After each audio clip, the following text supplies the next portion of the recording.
Turner was on cable news recently, and she had some strong thoughts in regard to Mayor Mike Bloomberg. I keep calling him mayor even though he's not the mayor anymore, but what she says here is so important because what he's doing certainly undermines what democracy is supposed to be about in the United States. Take a look.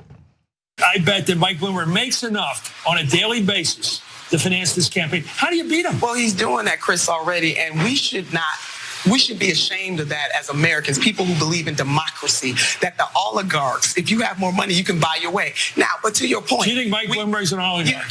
Come on. He is. I mean, he's not, he skipped Iowa. Iowans should be insulted, not going to New Hampshire, buying his way into this race, period. The DNC changed its rules. They didn't change it for Senator Harris. They wouldn't change it for Senator Booker. They didn't change it for Secretary Castro. They changed it. Did he buy his way into the debates? Absolutely he did, and it is a stain on democracy. I think she's right. Now, there is one little caveat that I want to add in my perspective on this. I want Bloomberg to have to answer to his failed and disastrous policies in New York. And I think that he's gotten off easy by being able to spend unlimited amounts of money funding his campaign and paying for all these ads. In fact, he has spent more than $300 million on television ads alone. Okay, that is crazy. And since he hasn't been on a debate stage, he's gone unchallenged. So I think that there is an upside to him being on the debate stage, but I also agree with Nina Turner in that the way that he was invited on the debate stage with the DNC changing the rules specifically for him is a problem. But there are many people who now use the word oligarch to describe individuals like Bloomberg, and there are others who take issue with that. And we're gonna show you who in just a minute, but I wanted to get everyone's thoughts on what Nina Turner said in that clip. I mean, I think the essence of what she's alluding to is 100% correct. I mean, this guy has not been in any debates. And literally every time you turn on the television, you see Michael Bloomberg. Every time there's a YouTube ad, you see Michael Bloomberg. And he's now, last I looked, polling at 8.3% nationally or something like that, ahead of Buttigieg. So, I think that she definitely is right to point out those things, but when it comes to like words like oligarch or socialist, or that can be interpreted in a variety of different ways. All right. So I think she could not be more accurate. Maybe if Jeff Bezos had spent $300 million and he was at 8, 10, 12%, that might be a better example of an American oligarch. Other than that, the best example we have in our country is Mike Bloomberg. The only reason he is in this conversation at all is because of the money that he has spent. That's it. That's it. And I am so glad that Chris Matthews reacted like that, and that we're gonna have videos of people freaking out, because we need to have this conversation, because it is like the story of America is believing that all the bad things that happen in other countries, that's for other countries. We don't have those sorts of problems. We wouldn't have economic elites that have a crazy influence over our political outcomes. That just happens in Russia. No, it happens in here too. Chris Matthews probably does not believe that he believes in American exceptionalism in the obvious ways that we apply to Republican politicians, but in other areas he does. And we need to have a conversation about this. The same sort of voter, disenfranchising voters that happens in other countries, that happens too.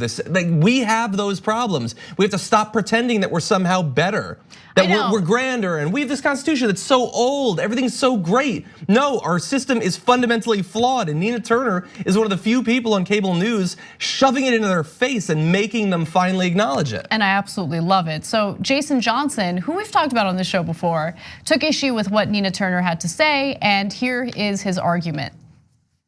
Because Jason Johnson had such a reaction to something just said, I would like you to react again to something just said. Yeah, look, calling Mike Bloomberg an oligarch has implications in this country that I think are unfair and unreasonable.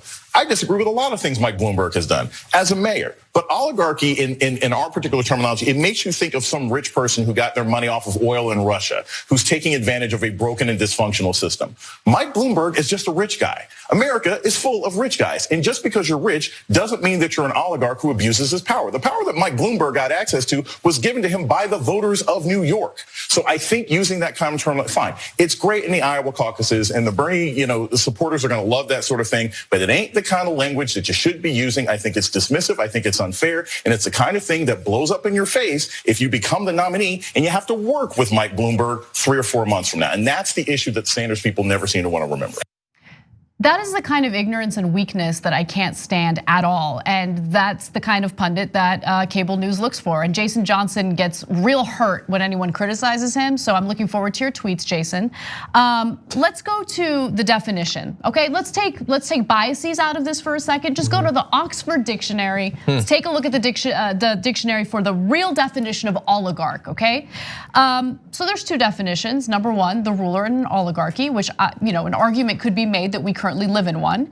And then number 2 is a very rich business leader with a great deal of political influence. When you come into a presidential race like yesterday, and all of a sudden you have this insane rise in the polls because you have unlimited funds to put into television ads, so far to the tune of $300 million, you are an oligarch. Your political influence is not based on your political actions or what you've done for people or your public service. It's 100% based on how much money you've spent on your ridiculous ads, including the one where he's eating ice cream as if he's never eaten ice cream before in his life, okay? Like that with a spoon. No, I mean, come on. Oligarchs aren't unique to Russia, right? Like, how do you think that? And we do live in an oligarchy. Let's keep it real, we do. Because rich people fund, legally bribe our politicians, and our politicians do their bidding. Our politicians don't represent us. I mean, think about that for a second. Just let's take one issue, gun control. The vast majority of Americans, Democrats and Republicans, want common sense gun control, including federal background checks. But our politicians do not push for and pass federal background checks. Why? Why is that happening? It's because the NRA is a powerful lobbying group, has been a powerful lobbying group, and has been legally bribing our politicians for years. So that's an example of how our system can be considered an oligarchy, right? The democratic process has been completely undermined by the wealthy. They have a leg up, and we just have to be real about it. And again, oligarchs aren't unique to Russia. This applies to other countries, including our own. And also, Jason Johnson is the same dude who said that Bernie supporters don't care about policy. Right. Yeah. Yeah, because we like the way Bernie Sanders dresses. He's really old and he doesn't comb his hair, so that's why I love him so much. It's great. There's really, policy is like the only reason to really follow Bernie Sanders. I mean, not the only reason, but the biggest reason, because there's so many other things that you'd be like, he's 78, all these other things that you wouldn't typically think are positive about people. Right. It's because of his policy.